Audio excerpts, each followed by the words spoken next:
Hi, everybody. Thank you for joining our workshop today. So, before we begin, I would just like to introduce myself a little bit. My name is Amanda, and I'm one of the mental health counselors over at TIES. And I was brought on to help out with the Healthy Minds movement, where we offer workshops like these ones, also mindfulness workshops as well, and free counseling to those that feel like they might need or want to try counseling. And it was created in response to helping individuals with life stresses or life challenges that they might be facing as a result of the COVID-19 pandemic. So that's what the Healthy Minds movement is. So I put a little link to our website just right on the bottom here. Um, so feel free to visit the website for some more information. You can also book a counseling session on our website too, if that's something that you're interested in trying. The counseling sessions are free of charge, and they're about 50 minutes long, depending just on how long you need. We could do longer or shorter as well. And we also have a variety of different counselors who can speak many different languages if English is not your preferred language. So yeah, feel free to visit the website if you are interested in trying out some counseling. Um, so today's workshop is going to be about healthy thinking habits and how to recognize when we aren't engaging in healthy thinking and how to change these thoughts into more positive ones. So just a quick little look at what to expect for today's workshop. We're going to start by discussing the basics of how our thoughts impact our feelings and our behaviors. And we're going to go through a couple of examples to help us really understand that connection. So basically how our thinking impacts our feelings and, how we act as well.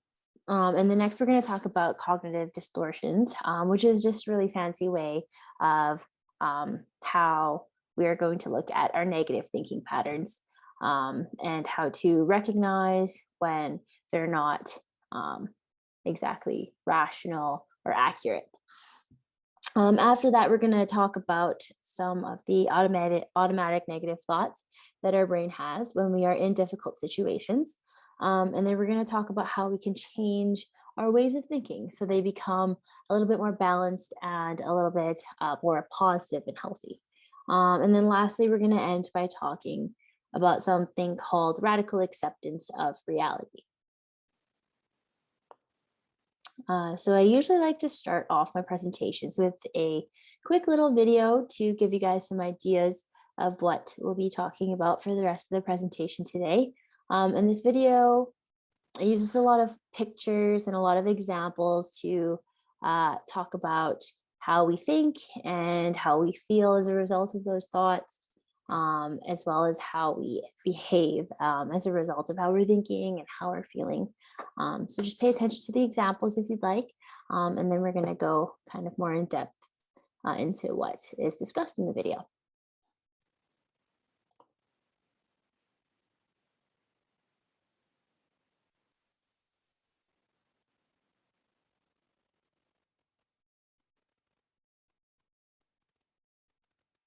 You are not your thoughts. Every day we have thousands of thoughts, emotions, urges, memories, and feelings. From the time we wake up in the morning, all throughout the day, to when we lay down to sleep at night. No matter who we are, we all have thoughts swirling around in our heads. We even think and feel in our dreams. Often, we don't realize how many thoughts we are having, and we get lost in them. Sometimes we're not even aware that we're thinking. We seem to be swimming in a sea of our own thoughts. When we are surrounded by our thoughts, it's easy to get caught up in them and react automatically, sometimes in ways we don't even mean to react.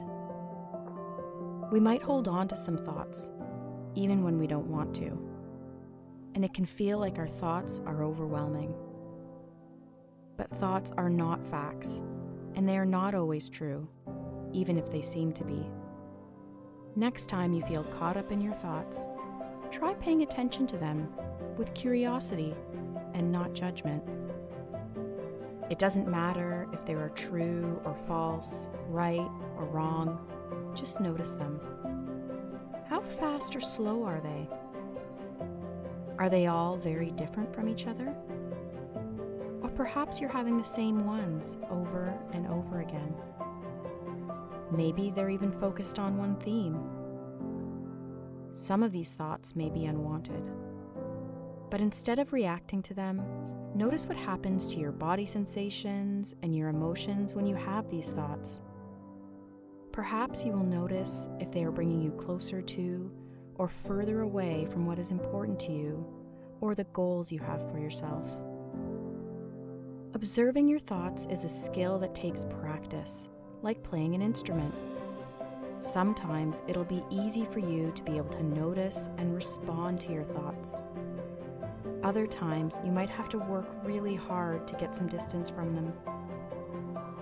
You might even have to keep letting go of the same unwanted thought over and over again. But don't give up. Keep trying. Like waves in the ocean, thoughts are always passing through our minds and can affect how we feel and what we do. But they are not us, and we are not our thoughts.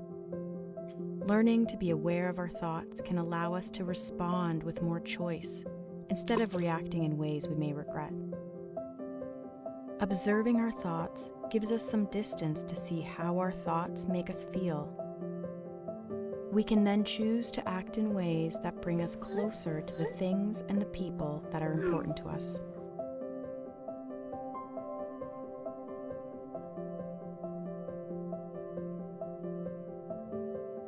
Remember, you are not your thoughts. Try observing your thoughts with curiosity. Try it right now.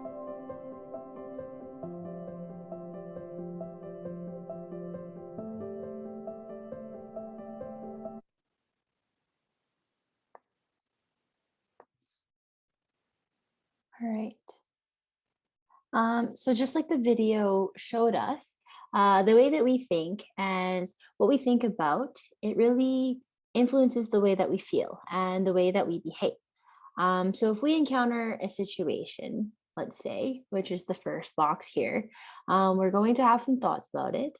And the thoughts that we have and what we're thinking in our brain is going to make us feel certain feelings. So for example, happy or sad or mad. And then based on how we feel, we're going to then act or behave a certain way as well. And we're going to go through some examples in the next few slides here. But the goal ultimately is that once we are able to recognize how we think, then we can really start to change our negative thinking habits into more healthy thinking habits. Okay, so to help everybody understand this just a little bit more, I'm going to use a few examples of one particular situation here. And we're going to see how our thoughts can lead to feelings and then also some behaviors as well. But this is what the format will look like for the examples that we're going to be using. All right, so example number one, the situation that we are going to imagine is somebody named Sam. He is going to work, and when he's at work, he received a negative evaluation from his supervisor. So he walks into work and his manager says, "Hey, Sam, you made a mistake. You forgot to do something, and now some things need to be fixed as a result of your mistake." So after that meeting, some of the thoughts Sam is going to have in his mind is, "Oh, I'm such a failure," or, "Oh man, I might get fired." And as a result of these thoughts that he's having, he's obviously going to feel a certain type of emotion. And in this particular example, with these particular thoughts, those emotions could be he's sad, or he's scared, depressed even, or really humiliated or embarrassed. And physical symptoms of stress and kind of negative feelings could also be chest tightness in certain people. So maybe Sam experiences a little bit of that as well. And so because he's thinking this way, he's going to feel this way, and now he's also going to behave a certain way as well. Um, so maybe Sam's at work, he's going to be unable to focus as well as he has been able to before. And maybe he won't be able to stop thinking about this conversation that he's having with his boss. So in this example, you can hopefully see how Sam's thoughts are really influencing his emotions and his behaviors while he's at work. In the second example, so the same situation, Sam goes to work and he talks to his manager and gets negative feedback. So instead, though, this time the thoughts that he's having in his mind are, man, I've worked so hard and nobody appreciates me. This isn't fair. You know, those are the thoughts that he's having in his mind right now, and those are very negative thoughts. And as a result of those thoughts, he might feel very angry or he might feel very frustrated. And physically, he might clench his fists and his face might be getting all red and hot, kind of like this little guy here on the right. Um, and then behavior wise, because he's feeling mad and he's feeling frustrated, he might also behave like he's angry as well. So he might get mad very easily when he's at work. He might impulsively yell at his coworkers, or if he has to deal with customers, he might also yell at them. He might slam doors closed at work or slam cabinets closed at work, right? So again, in this example, his thoughts that he's having about the situation really impacts his emotions, and then also influences how he chooses to behave when he's at work. A third example with Sam, once again, is this time instead of having those other two thoughts, this time he's going to think, oh, okay, I made a mistake at work. But you know what? This does not define me as a person. I am more than my mistakes. And then as a result of those thoughts, he might still feel a little bit disappointed, but more accepting of his mistakes and more accepting of the situation that has happened. And then as a result of emotions like these, he's a little bit more calm, you know, still sad, a little bit more calm. And he continues to work hard, you know, and these thoughts and these emotions are not interrupting his behavior or his performance at work. So this third situation is a lot more positive than the other two. So as you can see from these three examples that were provided, the thoughts that we have can really make us feel many, many different ways. And we can feel this, you know, the same situation can make us feel many different thoughts and many different feelings as well. So healthy thinking habits, they begin with the way that we think. Everything begins with our thoughts. And that's going to lead to how we feel and how our body reacts, and the behaviors and all the actions that we do. So basically, if you want, you can think of your brain and your thoughts as your command center of how you feel. So if you were a car, your thoughts are the steering wheel, right? Like it's going to decide what you want to do, what you're going to do, how you're going to feel, and all of that stuff. So, as unfortunate as it is, not all of the thoughts that we have in our brain are positive or good or helpful. And it's very common for all of us to have negative thoughts every once in a while, and also negative thinking patterns, because we're only human and life gets hard sometimes. And so these negative thinking patterns are actually called cognitive distortions. And likely for the rest of the presentation, I will probably call them just negative thinking patterns, because cognitive distortions is quite a mouthful for some. All right. So what are cognitive distortions? Again, they're like negative thinking patterns.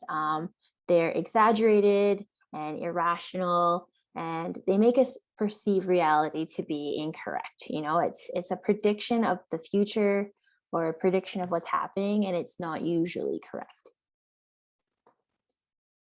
So there are 11 negative thinking patterns or cognitive distortions that I would like to go over, and they are the most common that we all participate in or engage in throughout our days. Um, so they're listed here. I'm going to go through them one by one, and I'll provide a lot of examples for each to hopefully help us develop a better understanding of all of those. Okay, so the first negative thinking pattern that we do, it's called all or nothing thinking. So basically, when you are engaging in this type of thinking, you're either seeing the situation in either black or white. And there's no shades of gray in between, like there's no maybes, right? The answer is either going to be yes or no, or black or white, right? You're only seeing it from one extreme to the other. And we also do all or nothing thinking in this comic over here is a great example of that. When we are on a diet, sometimes people go on diets and they're very strict. They're saying, I'm eating healthy, so I'm only going to have, vegetables or fruit or salad. And they get really upset when they stray from that goal or that diet. So in this comic here, this lady, this girl, she's on a diet. She goes to the fridge over here and she takes out a piece of cake and she eats the piece of cake and she says, oh no, I ate pastry again. And now my diet has completely failed, completely ruined. And realistically, one piece of cake, it does not ruin your whole entire diet, right? And this is all or nothing thinking. You're thinking, I either do this diet 100% perfectly or I'm a total failure. And that puts too much pressure on the person having those thoughts. And it's also very untrue because one piece of cake is not going to ruin your whole diet. It's in fact probably harmless. So that's one example of that. Another example is if someone were to think, I'm either 100% perfect, which is this box on the right, or I'm a failure, which is the box on the left. Now, if you think about it more, in reality, we are not complete failures, but we're also not completely perfect. And there really is in between. But sometimes we really get caught in our emotions, and our brains are so powerful and they make us think that we aren't completely perfect. And so when we're not completely perfect, then we're complete failures, right? And this is unrealistic thinking. For example, just because you get one question wrong on a test, it doesn't mean that you failed the whole entire test, right? So just because we didn't get 100% on a test, it doesn't mean that we didn't still do very well on this test. We also engage in overgeneralization. And this is when a person thinks that the world works a certain way just based off of a few incidents that have happened. And usually when we overgeneralize in our thoughts, we usually think things that include the words always or never or everything. And you'll see the use of these words in the next few examples that I provide here. Okay. So for example, pretend that you applied for a job, okay? And you applied for the job and you come home and you didn't get the job. So unfortunately, they called you and they said, hey, I'm so sorry. We went with somebody else. So then you're going to think in your mind, oh, I will never find a job. Now, this is overgeneralizing because, I know it might feel like in the moment that you find out, it might truly feel like you're not going to find a job. And it might be very frustrating and it might be even a little bit scary and stressful. But realistically, this sentence is not true. It might be hard to find a job and it might take some time, but one day you will find a job. So this sentence, I will never find a job, it makes you feel very negative and it's also very false. Another example is if you are meeting somebody at, a cafe for lunch and your friend is late. And so you're sitting there and you're waiting for her and you say, oh, she always does this. I told her 12 o'clock, it's 12:15 and she's still not here. She's always late. She always does this. And this is also a form of overgeneralizing because it's very likely, or it's very likely that there are times that she's on time, right? It's unlikely that this sentence is true. She's not always late. She might be late once or twice, but there have been times in the past where she's on time. But saying something like she always does this or she's always late is going to make us extremely angry at her. And that puts us in a negative mood, which will then impact our behaviors as well.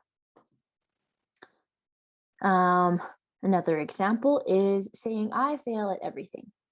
So pretend you wrote a test and you failed the test. So you go home and you say, oh, you say to yourself, I fail at everything. But is this really true? You probably don't fail at everything, right? Realistically, you have probably had many, many successes. And thinking these thoughts will likely negatively impact your self-esteem. And it's not going to make you feel very good about yourself. So sometimes we need to be our biggest fans. Okay. So instead of saying, I fail at everything, change it up a little bit. Say, you know what? Yes, I failed this test, but now I know what type of questions they're going to ask me. And I'm going to be ready for the next time that I take this test. All right. Another example. So picture this. You freshly washed your car. It's pretty and it's shiny and it's clean, and you're driving down the street and then a bird just poops right on your car.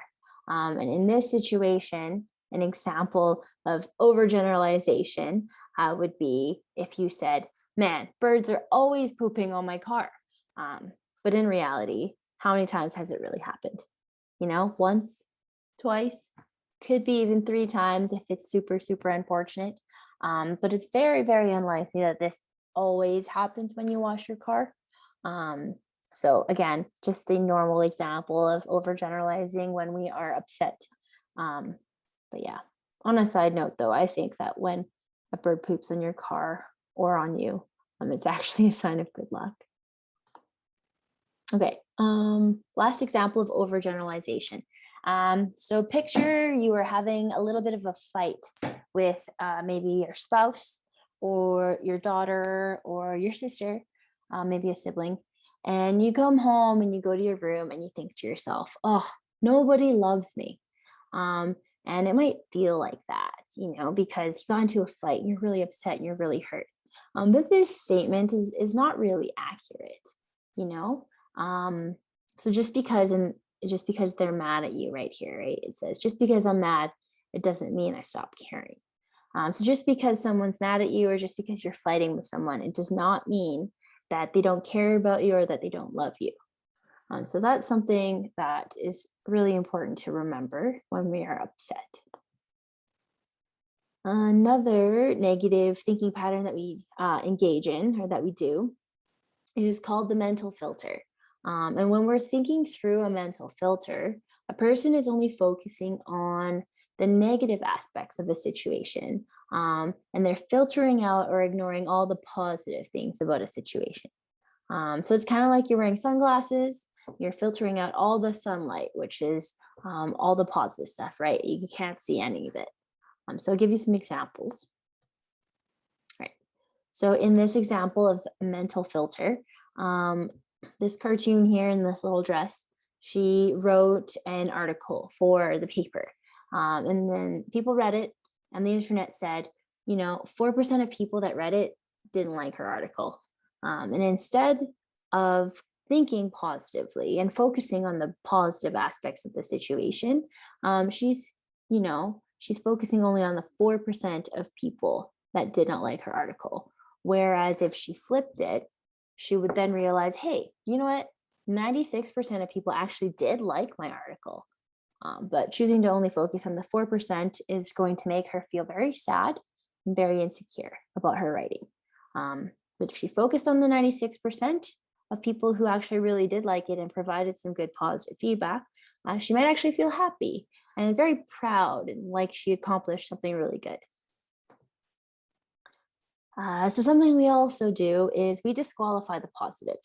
And in these situations, we ignore the positives, but we also turn any positive things about a situation into something negative. So for example, You could be receiving many positive comments, let's say, and not really care about them or pay much attention to them. But the moment you hear someone say one negative thing, then that's what you focus on and that's what you believe, even though everyone else has been giving you positive feedback. So, for example, in this comic, I guess you could say, um, is if you were presenting, everybody was telling you all night long, hey, your presentation was awesome. It was great. I learned so much. Great job. Um, and then you're thinking, you know what? You're probably just saying that. You're just trying to be nice, but you don't mean it. And that's a form of disqualifying the positive, right? Someone's giving you a compliment and you think they're lying because you don't think it's true. So basically, yeah, when you're disqualifying the positive, you are ignoring the positive aspects of a situation, and that's not going to make you feel very happy or very proud of yourself. The fifth cognitive distortion is jumping to conclusions and attempting to mind read. And this is something I'm sure we're all very guilty of. And it's one of the most common forms of negative thinking. And the problem with this type of cognitive distortion or this type of negative thinking is that the conclusions that we jump to are usually really negative. And when they're negative, they're like catastrophically negative, right? Like the worst case scenario that we could ever think of. And usually people jump to a negative conclusion without any evidence or proof that it's even true. And when we're mind reading, we're assuming that others are negatively evaluating us. We're just having some bad intentions. So if you look at this example on the page here, when someone comes up to you, let's say this person in the orange shirt coming up to the lady in the purple hat and says, hey, guess what? If we are jumping to conclusions and attempting to mind read, we might think something like, what, did someone die? Or did I get fired? Or, oh, you realize that you hate me, right? All those are examples of jumping to conclusions and trying to read the other person's mind. But in reality, perhaps this person in the orange shirt is just coming up to her friend and saying, hey, guess what? Like, I got a haircut. Take a look at how nice it is, right? We also jump to conclusions, but in the form of fortune telling. And fortune telling is basically trying to predict the future and imagining all the things that could possibly go wrong. So when a person is fortune telling, they are predicting a negative future outcome or deciding that situations will turn out for the worst even before the situation has happened. So for example, maybe you had an interview for a job and on your way up, they said, yeah, no, it's great to meet you. I'll give you a call. So then you go home and your spouse is like, hey, how was your interview? And then you reply and you say, oh, you know what? No, I didn't get the job. They don't like me. They didn't like me. They don't even care enough to call me back probably. So no, I didn't get it. Right. And in that case, you are fortune telling. You're predicting the future and kind of in a way, you're trying to prepare yourself for the worst case scenario. But in reality, how likely is this, to happen? They said they would call you. Why are we kind of jumping to conclusions and thinking otherwise? And is it helpful to think this way, right? It probably makes us feel very negative about ourselves and affects our self-esteem. All right. So next, we also catastrophize, which is related to jumping to conclusions, which was the previous slide.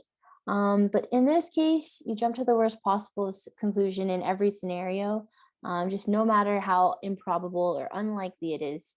And this usually starts with sentence or words that are "what if." So in this cartoon here, this is the mother, right? And her son is supposed to come home from school. Let's say he was supposed to come home at 3 o'clock and now it's 3:02. So in her mind, now she's going to catastrophize and she's going to imagine the worst case scenario. So he's 2 minutes late. So when she's thinking, oh no, what if he got hit by a car? What if he's lying on the side of the road? And what if nobody knows that he's hurt? He's 2 minutes late. Like, what if all this stuff happened? Now, in reality, her son, he's actually home. He's 2 minutes late, which is unfortunate. But, you know, maybe in this case, he had to go use the washroom real quick before he rode his bike home. And as a result, he's 2 minutes late. And she began catastrophizing. And it was super, super unlikely because 2 minutes is no big deal. And yeah, so she probably stressed herself out. She's very, very worried, and all these negative thinking patterns made her feel horrible, and were very, very untrue. Another distortion that we engage in is called emotional reasoning, which is where we rely on our gut feelings to guide our decisions rather than using our logical thinking. Um, and this is when we are, overcome by the way that we feel. So we are thinking things are true because they feel like they're true to us, even though there's no evidence of it being true. So basically, we're saying, because I feel bad, then something bad really must be happening. Um, so an example that we can have for emotional reasoning is, even though if you have a spouse or a partner that has, been a very good husband or a very good wife, always home, always cooking and cleaning and always there for you the way that you need, communicates, well and says, I love you and all the stuff that you love and want. Um, and then one day you feel a little bit uneasy and you're feeling a little bit jealous. And so because you feel a little bit jealous, you're thinking in your mind, you know what? I know my spouse is cheating because I feel jealous. So I know he's doing it.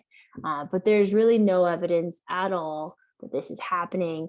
And this is a clear example of emotional reasoning where we're going off of our feelings rather than evidence or any proof of it, that our thoughts are true.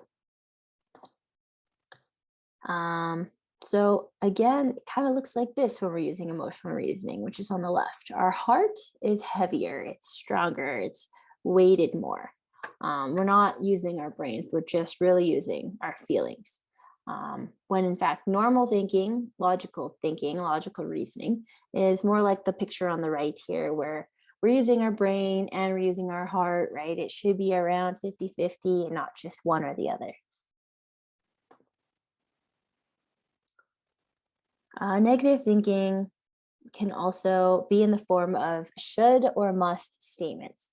And these statements are very common as well and can contribute to feelings of fear, feelings of worry, and they can also put a lot of unreasonable pressure or demand on ourselves.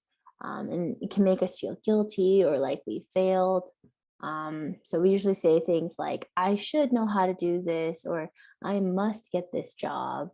So I got some examples here as well.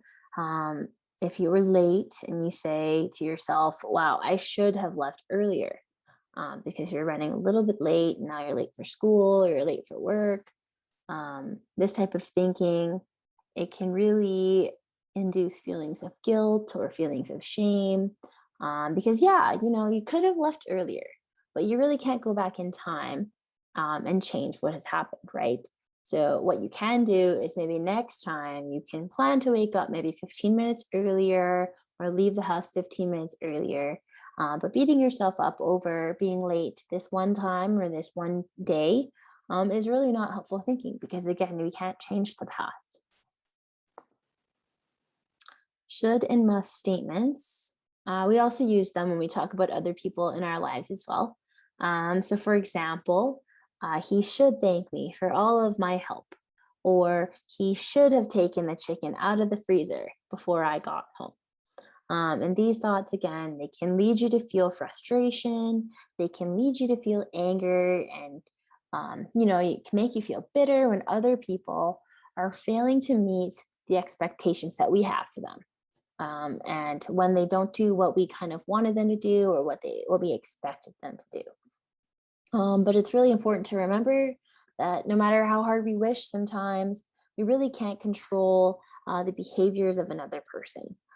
So thinking about what others should do, it really serves no healthy purpose for us in a way. So something to kind of try instead, just take a step back, think to yourself, hey, is this really the end all be all, right? If he doesn't say thank you to me, is my world really going to end? Or is it the worst thing if the chicken really isn't fully defrosted when you get home from work? Sometimes these situations, they might be very frustrating.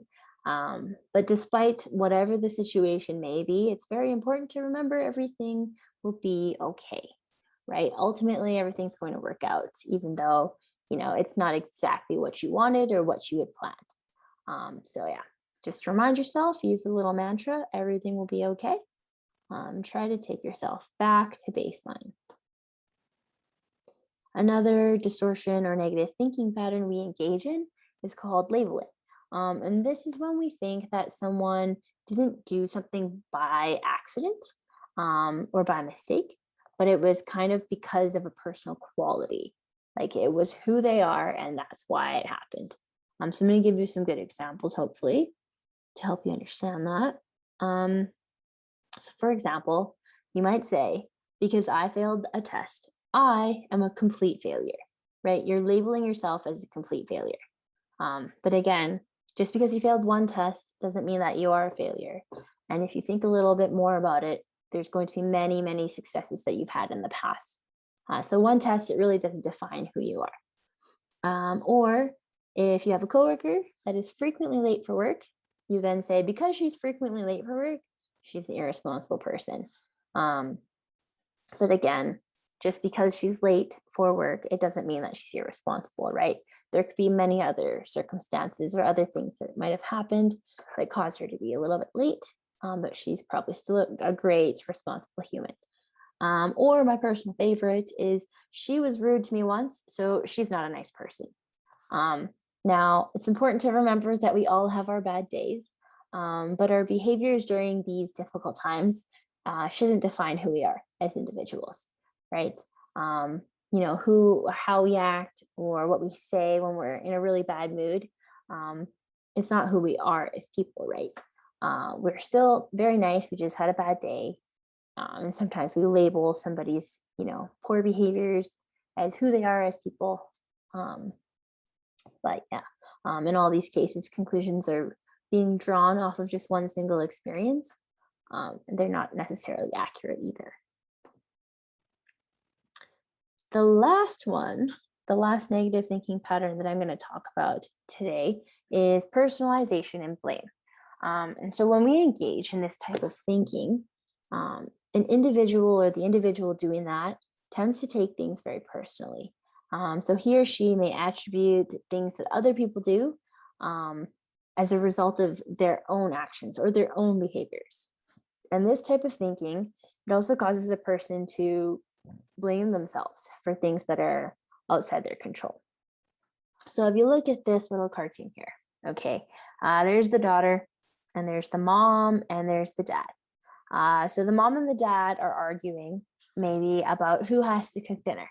So the mom is saying to the husband, no, you cook dinner. And he's saying, no, you cook dinner, right? Like it's your turn, all that stuff. And their daughter on the left-hand side here, she's witnessing this fight with her parents, and she is saying to herself, oh man, you know what? This is all my fault. They're fighting and it's all my fault. I did this. And she's blaming herself. And in reality, this has nothing to do with the child, right? They're figuring out who should cook, but she's personalizing the behaviors that she's watching, and she's blaming herself for them, and she's making herself feel very upset. Okay, so all of these cognitive distortions or negative thinking patterns that we just went through, they are all examples of automatic negative thoughts that we have. So what do I really mean when I say automatic negative thoughts? These are the first thoughts that we have in a situation when we're reacting to a situation. They are automatic, they are fast, we usually don't know that they're happening. And what makes it really difficult for us is that we actually believe that these negative thoughts are true.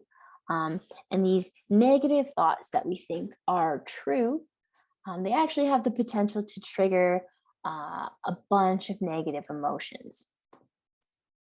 So they can make you feel sad, they can make you feel anxious and stressed and even depressed. And they really can suck the joy out of your life, right? They can take away the happiness that you're supposed to feel or that you want to feel. And if it happens often enough, it can actually really affect your mental and physical health. So the real question is, how do we develop healthy thinking habits instead of continuing to have these negative thoughts? Well, it begins with balanced, healthy thinking.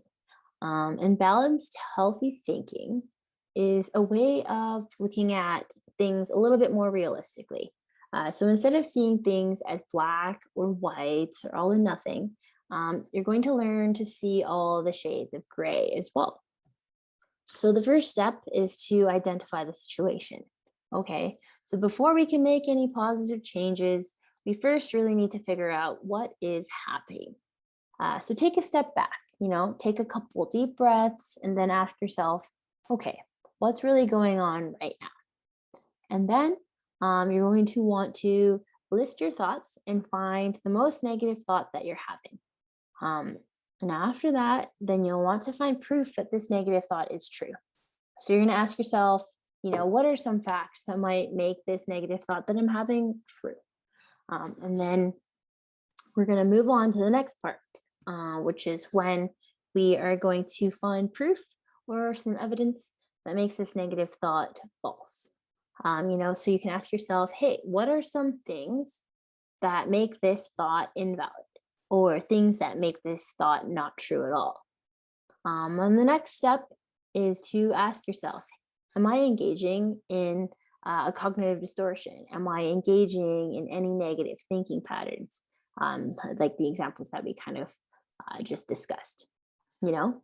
And then after that, we're going to put all of that work into coming up with something a little bit more balanced. We're going to put energy into coming up with a balanced thought or a balanced statement that is kind of in between the two extremes. And we'll go through a few examples here just to hopefully help make this a little bit more clear. So, example number one, if you remember from the beginning, the example that was used was the guy named Sam. He went to work, received negative feedback from his manager during his evaluation. So that's step one. We have evaluated the situation. We've identified what has been going on. The second step is to identify our thoughts and find the ones that are the most negative. So in this case, Sam's negative thought is, I'm a failure and I might get fired. So now that we've identified this thought, we're going to want to focus on, evidence that makes this true. So what makes, this thought that he's having actually potentially real? So in this case, the thought could be true because Sam really did receive some negative feedback from his manager. And his manager, yeah, he does have the ability to fire him because a mistake was made. And then next, what we're going to do is we're going to try to find some evidence or some proof that this thought is false. So after a little bit more heavy thinking, a little bit more energy, Sam might realize, wait, hey, this is not the first time that I've made a mistake at work. This is not the first time I've received negative feedback. And I've made some mistakes before, and you know what? I didn't get fired for those. And I actually was told by my manager that I'm a very valued employee and that I've had many successful moments throughout my job. So now that we've looked at the true and the false, we can ask ourselves, hey, was I engaging in any negative thinking habits or negative thinking patterns? Well, the answer in this case would be yes. Sam was engaging in black or white thinking, or you could call it all or nothing thinking as well. And he called himself a failure, even though he's done so many other things successfully. He was also labeling himself as a failure just off of one experience, which is very inaccurate, as we have learned through some of the examples that we went through together. So now the last step is to construct a healthier and more balanced thought. So Sam may think in his mind, you know what? Yeah, I made a mistake. However, I'm a valued employee and I'm going to take this feedback and I'm not going to make this mistake again. And that is a very balanced thought. It's not going to make him go off and, slam any cabinet doors or yell at anybody. Example number 2, same situation, except this time his negative thought is, I worked so hard and no one appreciates me. This isn't fair. So again, what is evidence that this thought is true? Well, he did get negative feedback, right, from his manager. It does truly feel like nobody appreciates him. But what is some evidence against this thought? What makes this thought false? What makes him wrong? A little bit of thinking, and Sam realizes, hey, this is a regular weekly evaluation that I have. You know what? I know I made a mistake, but again, I've gotten so much good feedback on many other things that I've done really well at. So then he asks himself, wow, was I participating in negative thinking patterns again? Then he realizes, yeah, when I use the word no one appreciates me, right? That sentence, it was a sign of all or nothing, black and white thinking again. So then he creates a more balanced thought. And he says to himself, okay, I made a mistake. It was my manager's job to let me know because he's my manager. And my hard work has been appreciated by others on other things. I'm going to continue to work hard at my job. Okay, so I have put on this slide here, some questions that you can ask yourself the next time that you're having some negative thoughts. So the next time you're in a tough situation and you realize, hey, I might be having some automatic negative thoughts, I think, or that you might be engaging in some cognitive distortions or negative thinking patterns. These are some questions that might be very helpful to ask yourself. So you can feel free to kind of come back to these whenever you want. You can ask yourself, what are other ways I can look at this specific situation? Am I looking at the whole situation, or am I just looking at one part of the situation? What is some evidence or some proof that this thought is true or false? And what is the probability that I think this will happen? Will it actually happen? And then a few more questions as well. Have you had any experiences in the past that suggest this thought might not be completely true all of the time? Or am I exaggerating how bad the result might be? And what is something that's a bit more realistic? Or am I worrying about something that I truly can't control?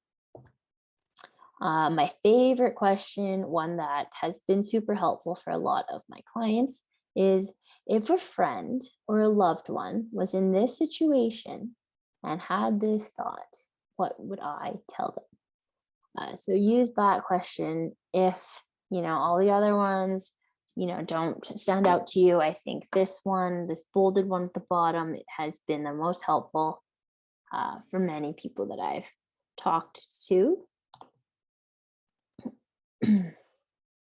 So there are many benefits of balanced, healthy thinking. And thinking in a way that is balanced can actually help lower your feelings of anxiety or frustration. And it can also help to increase your feelings of calmness. You will be able to see the bigger picture. You'll be able to make decisions better. You'll be able to see the perspectives of other people. And as a result of all of this, it's going to improve your relationships with other people as well. So your friends or your family or your coworkers. The more you practice, the more it's going to become automatic for your brain. Now, again, one of the biggest questions that I get is, what if the thoughts that you're having are actually accurate and you're not engaging in any cognitive distortions at all, or you're not doing any negative thinking patterns that are false? So for example, some truly accurate thoughts are, COVID-19 sucks because it really truly does suck. Or the pandemic ruined many of my summer plans. Or I can't go on vacation. I don't have job security. I really don't know what's going to happen. All these thoughts are completely true and completely accurate. So, what do we do in these situations? Um, we are going to practice something called radical acceptance. Now, what is radical acceptance? Radical acceptance is when you stop fighting reality. It's when you stop responding with impulsive or destructive behaviors when things aren't going the way that you want them to. You're going to stop fighting reality. And when you're doing this, you're going to let go of all the bitterness that might, keep you trapped in a cycle of anger and a cycle of sadness. It's kind of accepting the way that things are, just without resisting them, without fighting them anymore. So you're accepting that things didn't go the way that you wanted them to go. And then this is going to make it easier to break that cycle that's continuing to make you feel very negative. So again, we're going to use COVID and having to quarantine as an example so that we can kind of understand this concept a little bit more. So on the left here, during the pandemic, if you guys can think back to February or April 2020, when we were going to the grocery store, we were buying our food, there was no toilet paper anywhere, everybody's buying everything, there was no Lysol, we all had to stay home. So we were probably thinking in our minds, this sucks. I can't go anywhere. I can't see any of my friends or my family. I hate being stuck in this house. Is it going to be like this all summer? When's this going to be over? So these are all true and valid thoughts that we had probably last April. And radical acceptance of the situation would kind of look something like saying, you know what, this situation sucks. But I'm doing my best, and I'm going to take it one day at a time. And for now, I'm going to talk to my friends and my family over the phone. I'm going to FaceTime them instead. I'm just going to take it one day at a time, and I'll go with the flow. When you're having those thoughts, right, you're accepting the way that things are. You are no longer resisting COVID. Okay, you're no longer fighting COVID. You're not angry at COVID anymore because that takes so much energy. You're doing what you can with the circumstances that you're in. So it's important to remember, though, that radical acceptance, it doesn't mean that you approve of the situation. Okay, so when you're doing this, you're not accepting or approving COVID. Okay, you don't love COVID. We hate it still. Okay, we don't forgive COVID. We're still, not happy with it. And we're not accepting a future where COVID is always here, right? We're just saying, you know what? The situation is unfair. This isn't what I want. It's not what I'm hoping for. And you're aware that the emotions you're experiencing are sadness, maybe disappointment, also a little bit of anger. But you're just accepting reality as it is rather than getting stuck in always thinking, oh, COVID shouldn't be here or should be over by now. Or, like I could be on a beach. Like we're not thinking that way because it's going to make us angry and, bitter about the current situation. If we accept the situation and we accept COVID, we're going to be able to live in a calmer state and we're going to, be more positive and calm. And it's going to decrease the negative emotions that we're going to be experiencing. So how do we practice accepting reality? First, we're going to decide, is this a situation that I truly want to accept? If the answer is yes, then you're going to make a commitment to yourself that you're really going to try. And you're really going to try and accept whatever reality that you're trying so hard to fight and so hard to resist. Okay? You're going to promise yourself that starting right now, you're going to keep trying your best to accept the situation. And, it's not going to be easy. And your mind is probably going to start fighting reality again. So, in a week or maybe even a month, your brain is going to get angry again. It's going to say, oh, I hate COVID. This sucks. And it's going to wish that things were different. It's going to wish that things, could change. And you're going to be a little bit mad. But when this happens, it's very important that you turn your mind back to acceptance of the situation. And you're going to keep practicing this over and over again. It's going to become a cycle. So the key is to practice, okay? Always keep practicing and be patient with yourself. It's not going to happen overnight, and it might take a lot of time and it's going to take a lot of patience. So don't get angry with yourself if you're having trouble. But the more you practice, the easier it will become for your brain. Changing our thinking habits and practicing all these things, it's going to take time, it's going to take effort, but it's going to be well worth it in the long run. And that concludes our presentation for today. If you have any questions, feel free to send me an email or contact us on the contact that we have on the website. Thank you for listening to the Healthy Thinking Habits workshop today.